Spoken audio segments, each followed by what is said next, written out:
अल्लाह ताला हज़रत यूसुफ अलैहिस्सलाम की बात को जिक्र फरमा रहा है कि आपने फरमाया, जब आपको कहा गया कि आप जेल से बाहर आए, बादशाह आपसे मिलना चाहता है, तो आपने वो सारी बातें पिछली कही कि मैं पहले नहीं आऊँगा जब तक कि मेरे बारे में क्लियर न किया जाए। जब वो क्लियर हो गया तो आपने इरशाद फरमाया, मैं अपने नफ्स को बरी नहीं करार देता, कि नफ्स तो बुराई का ही हुक्म देता है। मतलब ये है कि नफ्स तो बहरहाल है ही ऐसी चीज़ जो बुराई का हुक्म देती है, मगर अल्लाह जिस पर रहम करे। अब नबूवत से बड़ा रहम क्या होता है? नबूवत सबसे बड़ी अल्लाह की रहमत है। तो जिस पर अल्लाह रहमत करे, उसका मतलब है कि जब अल्लाह ने मुझे नबूवत अता फरमाई है तो नफ्स को मेरे कंट्रोल में दे दिया है। अब नफ्स मुझे बुराई की तरफ माइल नहीं कर सकता। अदरवाइज नफ्स का काम ही ये है कि वो बुराई का हुक्म करे। इसकी तफसीर ये है कि हमारे अंदर दो चीज़ें हैं, एक रूह है और एक नफ्स है। रूह अल्लाह की नुमाइंदा है और नफ्स शैतान का नुमाइंदा है। रूह इंसान को रहमान की तरफ खींचती है और नफ्स बंदे को शैतान की तरफ खींचता है। तो इसलिए इन दोनों की जंग इंसान के अंदर जारी रहती है। रूह गालिब आ जाए तो बंदा नेकी की तरफ माइल हो जाता है, नफ्स गालिब आ जाए तो बंदा बुराई की तरफ माइल हो जाता है। तो दुआ करनी चाहिए कि अल्लाह ताला हमारे नफ्स को हम पर हाकिम ना बनाए। एक बुजुर्ग ने बड़ी अच्छी मिसाल दी है कि रूह नफ्स जो है ये कुत्ते की तरह है। तो अगर आदमी ने कुत्ते के गले में पटा डाल के उसको अपने कंट्रोल में रखा हो तो ये तो इज्जत की बात है, और अगर इंसान के गले में पटा हो और कुत्ता उसको खींच रहा हो तो फिर इससे बड़ी जिल्लत कोई नहीं।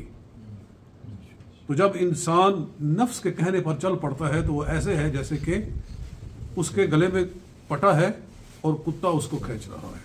अल्लाह ताला इससे पनाह अता फरमाए। तो फरमाया कि नफ्स का तो काम है बुराई का हुक्म देना, सिवाय उसके कि जिस पर अल्लाह ताला रहमत फरमाए।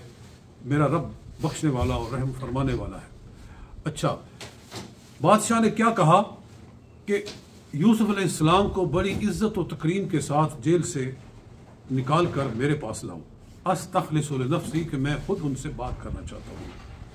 चुनाचे रिवायात के मुताबिक आपको बड़ी ही इज्जत और तकरीम के साथ, बड़े ही एहतराम के साथ जेल से लाया गया। खुद बादशाह और बादशाह के सारे जो थे अहले दरबार, तमाम उसके मुशीरीन और वज़रा, पूरे अरकान सल्तनत आप के इस्तकबाल के लिए खड़े हैं और आपको निहायत अदब व एहतराम के साथ लाया जाता है।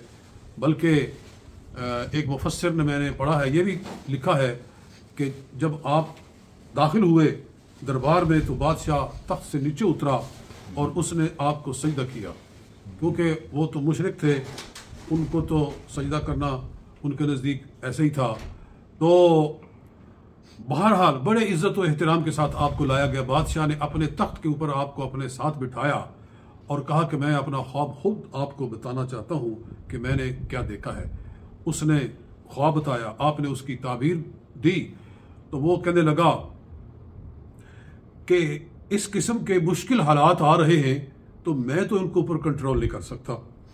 वो जो ख़जाना आप कहते हैं कि 7 सालों में इकट्ठा हो, उसको संभाल के रखो, तो मेरे तो जितने अरकान सल्तनत हैं सारे के सारे चोर हैं, सारे के सारे वो खाइन और ख़यानती हैं। तो वो तो खुद गल्ला खा जाएंगे या खुद बुर्द कर देंगे। गल्ला इकट्ठा करना ये हमारे बस की बात नहीं है। इतना गल्ला इकट्ठा रखें कि अगले 7 बरसों में हम उसको खाएं जब कहत आएगा। और जब कहत आएगा इतना जो आप बता रहे हैं, तो मैं उस दौर में किस तरह लोगों को संभालूंगा। लोग तो करेंगे फिर एहतजाज, और जब भूखे मरेंगे तो एक दूसरे के ऊपर हमले करेंगे, कुछ तो खून करेंगे। तो मेरे बस की बात नहीं है। इसलिए आप जो है वो फैसला करें। आपने इरशाद फरमाया, इजअलनी अला खज़ाइनिल अर्दी, तो फिर ज़मीन के ख़जाने मेरे सुपुर्द कर दे। तो इसका मतलब क्या है कि फिर अगर तू नहीं संभाल सकता तो फिर मैं संभाल के तुझे दिखाता हूँ। इन्नी हफीज़ुन अलीम, मैं हिफाजत करने वाला हूँ और मैं इल्म वाला हूँ। तो वो कोई नेक इंसान था, वो दौरे हाजिर के हमारे हाकिमों की तरह नहीं था कि जो कुर्सी के साथ ऐसे चमट जाते हैं जैसे कि जोंक चमट जाती है कि जितने जूते मारो वो उतना ज़्यादा चमटती है।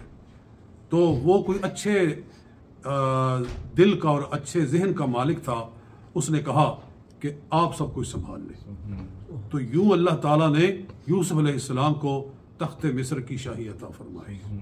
वकज़ालिक मक्कन्ना लियूसुफ़, हमने ज़मीन में कब्ज़ा दे दिया यूसुफ अलैहिस्सलाम को फिल अर्द, ज़मीन के अंदर, यतबव्वअ मिन्हा हैसु यशा, कि जहाँ जो चाहे फैसला फरमाए। इसका मतलब ये है कि आप बादशाह के कोई वज़ीर ख़जाना नहीं बन गए थे। ये कुछ लोगों को मुगालता हुआ है कि इजालनी अला ख़ज़ाइन, मुझे ज़मीन के ख़जानों का तो मालिक बना दे, इसका मतलब है कि मुझे वज़ीर ख़जाना बना दे। ये बिल्कुल फजूल बात है, गलत बात है। ऐसा नहीं हो सकता, क्योंकि वो तो गैर मुस्लिम था, वो तो काफिर था। किसी नबी के लिए कैसे जायज़ हो सकता है और कैसे माना जा सकता है कि वो कुफार के का ज़ेरे हुकूमत हो, उनका मुलाजिम हो और उनके लिए काम करे? नहीं, बल्कि अल्लाह के कुरान के जो अल्फाज है, यतबव्वअ मिन्हा हैसु यशा, कि जहाँ जो चाहे फैसला करें। तो ये फिर इसी सूरत में बनता है कि आपको अल्लाह ताला ने बादशाही अता फरमाई और फरमाया कि हम अपनी रहमत जिसको चाहते हैं अता करते हैं, वाला नुज़ीउ अजर अल मुहसिनीन, और हम नेकोकारों के अजर को ज़ाय नहीं फरमाते। तो ये इंसान की ज़िंदगी में उतार चढ़ाव आते हैं, कभी अल्लाह ताला ऊपर ले जाता है, कभी अल्लाह ताला नीचे ले आता है।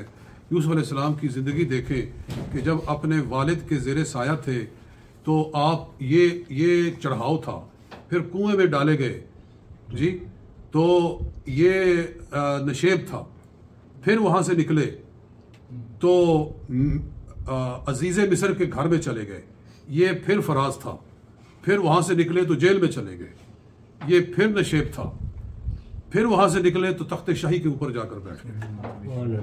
तो अल्लाह ताला काबिज़ और बासित है, खोलने वाला और तंग करने वाला, वो जैसे चाहता है करता है। तो यहाँ तक बात पहुँची है